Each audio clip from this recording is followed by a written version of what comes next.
So straight off the heels of Surviving R. Kelly, we have another documentary that is taking aim at a black superstar. Over the last two nights, HBO aired a documentary, Leaving Neverland. I'm sure you've heard of it. I'm a little prejudiced in regards to this because I count myself as a huge Michael Jackson fan. And I'm going to put that in past tense. The first album I bought, the first two albums I bought were two albums which shaped my foray into music, what got me into music. The first one was Superman 2 soundtrack, because I am a comic book / movie geek. And Thriller. Yeah, Thriller was one of the first two albums I ever bought. Blew my head open. Actually, it was a cassette. Blew my head open when I first played that album. And I wasn't that familiar with Michael Jackson outside of, what I knew about the Jackson 5. But yeah, it changed my life. So we have this documentary, and I'm going to try to keep this strictly on a case where I'm reviewing the documentary on the merits of its effectiveness as a film. It was aired in two parts, and to be honest, it is very one-sided. Other than clips from the most recent case in which he was acquitted, which they had people, claiming that he was innocent, but no one really of any professional merit saying that, except for his attorneys, of course. There's no representation from the family, no real representation from his team of attorneys, other than a few clips, like I said, a few snippets. The director, I think his name is Dan Reed, he's from the UK. I think I saw a quote where he said that he didn't think the family members would be able to add anything to the case or to the documentary. And I think he might have a point, because, clearly no one was there. No one saw anything, so it all has to do with, evidence, facts, whatnot. And whether or not you believe the two alleged victims, they do merit being involved in the documentary. So bottom line, the fact that it is one-sided is kind of a mark against it. I'm trying to remember, though, if Surviving R. Kelly, if they had any counterpoint in that documentary. I don't think that they did. But be that as it may, it is a very one-sided piece of work. I've read a number of Michael Jackson biographies, some of which dealt with the first accusation by, I think his name was Jordy Chandler, and that whole family. And then I read another, I think The Magic and the Madness, J. Randy Taro Borelli. I think he put out an updated version of that book, because he came out before any of this stuff went down. And then I think he put out another volume of that book, which had new chapters in it that reflected when this stuff started happening, all the accusations. So I read a number of those books, and like everyone else, I followed the trial. I didn't watch it 24/7, but I did, I would check the evening news and see what the updates were. So I kind of have a frame of reference of what Brett Barnes and Chandler and Arvizo, I think his name was, and I can't keep track. I can't remember which one of those was the focus of the most recent trial where he was acquitted. But having all that information, all that knowledge of some of the things that were alleged, I'm not saying these are facts, but the things that were alleged, I'm watching this thing Sunday night, the first part, and I'm thinking, well, a lot of the information that Wade Robson and Jimmy Safechuck, the two alleged victims who are the focal point of this documentary, a lot of it was very similar to all the things I'd read and seen in the books and in the subsequent trial. There was even one book I read by a guy named, I think he was Filipino, Victor Gutierrez. It was called Michael Jackson Was My Lover. And he lays out some details but I think that book was widely discredited although all the details he laid out were very similar to details I read in all the previous texts. But putting that aside, both Robson and Safechuck are very compelling. They come across as very compelling in the documentary. But the problem is with the first part is that the lack of balance or any type of different perspective is glaring, and it almost makes the film, the first part, rather tepid, almost boring, where I got to the point where I felt like, I keep hearing from the same people over and over again, and it's just as a piece of work, it's not working very well for me. Basically, from what I recall, we only see interviews we see Robson and Safechuck. We see both their mothers. Every now and then we see Robson's older brother, and he was one of the more compelling figures as well. I really felt his despair. He really came across as someone who had been through some stuff. And we have interviews with Robson's sister and Robson's grandmother. I think that's the limit of what we saw, or who we saw. And that may sound like a lot of people, but they're all in the same camp, if you will. They all represent either Robson and Safechuck in terms of being family members. They do provide some rather fascinating imagery of Neverland, which I've never seen before. The only images of Neverland I had seen prior to watching this was the train station with the floral patterns and the displays that say Neverland in the ground and the flowers. And we saw some of the zoo and the amusement park during that Oprah interview back in 1993. But we got to see the actual main house. We got to see the guest house. So they did fill out the documentary, the first part, nicely with imagery that they could cut to so that it wouldn't become so boring. But when it came to the content or to the interviews, it just got repetitive. Even as compelling or sympathetic as Robson and Safechuck came across on camera, particularly Safechuck, it just got very monotonous. Then part 2 aired last night, and it was much more, put it this way, prior to seeing this, I had read stories. I think I read an article in, Rolling Stone maybe, where people were documented as having to walk out of the theater when this aired at Sundance. I believe it was Sundance. They were walking out of the theater in the middle of the documentary and having to talk to counselors who were standing by. And I was like, really? Is it that deep? And during the first part, I was like, there's nothing in this documentary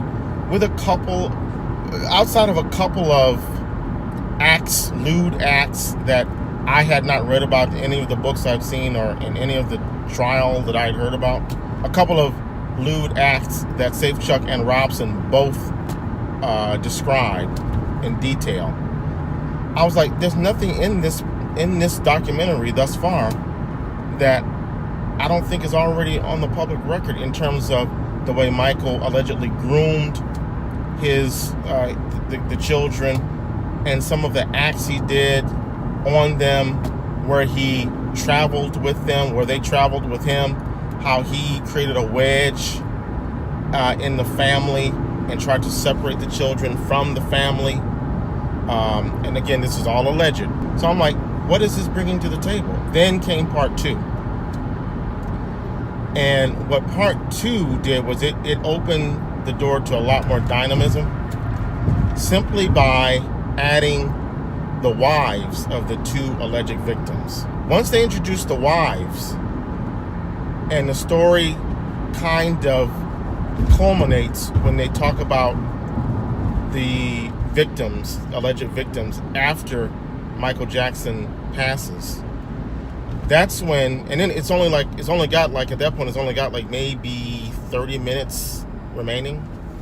At that point, I was completely on board with why people were walking out and why they needed to talk to counselors at that point. Because once again, doing my best to try to not comment on the guilt or innocence of Michael Jackson or if these two are lying, I mean, that was some powerful stuff.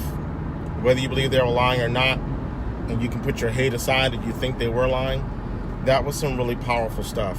To see the wives particularly describe what it was like to deal with their husbands whom they had no idea were allegedly molested by Michael Jackson, who and to see the mothers who were told finally by their adult children that they lied to them about being molested by Michael Jackson, and seeing how the mothers react at that point was powerful. Now, let me just say real quick, I think the parents were idiots.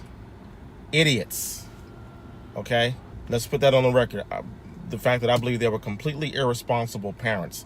The only parent that I really genuinely felt bad for was Robson's dad. Although I think it might be a little ghoulish to treat this like it's a fictional narrative, like, oh, I don't want to spoil it for you, when it's much deeper than that. I still think that you may be impacted by this, and I don't want to rob that. I don't want to take that from you if you decide to see this. But I will say Robson's father is definitely, in this documentary, a tragic figure. So the documentary is very uneven. Like I say, the first part was kind of boring and a little bit repetitive, but it was successful at presenting the viewpoints of two stark and sympathetic, I'm going to say sympathetic characters, because I know some of you out there don't believe what they had to say whatsoever. So I'll say, if you look at them as characters, which is kind of a horrible thing, I think, to do, because they deserve better, I think. If you look at them as characters, they do come across as sympathetic characters. But like I say, that first part, it suffered from a production standpoint from being too monotonous and seeing the same people over and over and over again. But the second part redeems itself. The second part really affected me. It caused me to have a reaction as to what I thought about Mr. Jackson. And I don't want to get too much into that about my personal feelings, because like I said, I want to divorce myself from that. But I will say this. I think that that Robson and Safechuck, they came across as very compelling people, very compelling, I'll use the word characters to keep it neutral. There's a segment with Matt Lauer, of all people, where I think it serves to kind of present an opposite side of where he attempts to really, he does ask the tough questions of Robson, but it's not very extensive. And again, I wouldn't say that it adequately represents a counterpoint. I'll also say that those of you out there who are refusing to watch this, I personally think you're doing yourself a disservice, because now this is just me personally, that I really don't want to hear what you have to say in terms of this documentary, because you haven't bothered to watch it. I would say to be able to comment on something, whether you disagree with it or not, you need to at least watch it. Watching it does not imply you agree with it. I'd be curious to know if, when this article, like I said, I think it was Rolling Stone, when they described people walking out of the theater and crying and needing to talk to people, I'm assuming they were doing that because of all of the lewd and graphic descriptions of the molestation, which, again, okay, I understand, but it's not anything we haven't heard before. We've been following Michael Jackson throughout all of these tribulations. But I can completely see people having to walk out and collect themselves, watching how the families and how the wives in particular are impacted when they learn the truth. And like I say, that happens towards the end of the second part. It was heart-wrenching to see the wives have to deal with this whole thing that they didn't sign up for. This thing that they had no idea their husbands were going through. That was painful to watch. That was hard to watch and rough to watch. Seeing family members cry. There's one scene, actually this was in the first part. It was probably, for me, the most compelling scene of the first part, which I've said multiple times was kind of boring. Seeing the older brother of Wade Robson break down and cry. And it has something to do with the dad. I'm not gonna give it up, but it is something that is corroborated through all of the other information that we have out there, through the books from noted writers, journalists that describe how Michael groomed and weaved his quote unquote magic in the family to separate and isolate the children from the families, to inculcate in the kids that, it's us against the world. It's just the two of us. We're against the world. It's us against them. So I'm going to say this is a documentary, if you want to keep an open mind and at least see what is being said.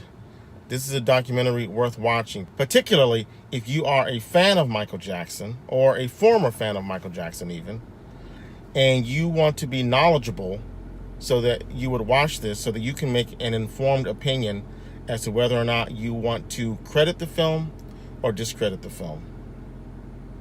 But having said all that, it does have its flaws, which I laid out. It didn't make it any less compelling for me overall. The second part really kind of brought it home emotionally for me. But given the flaws that I did point out, even though the second part of this kind of brought it home to me emotionally, and it kind of made up for all the things that were lacking in the first part, I can only go as high as 3.5 reels with this. And I can't help but compare it to Surviving R. Kelly because of there's so little time between the two of them. But I think I gave that one the rare 5 reel review, because it just had a lot more.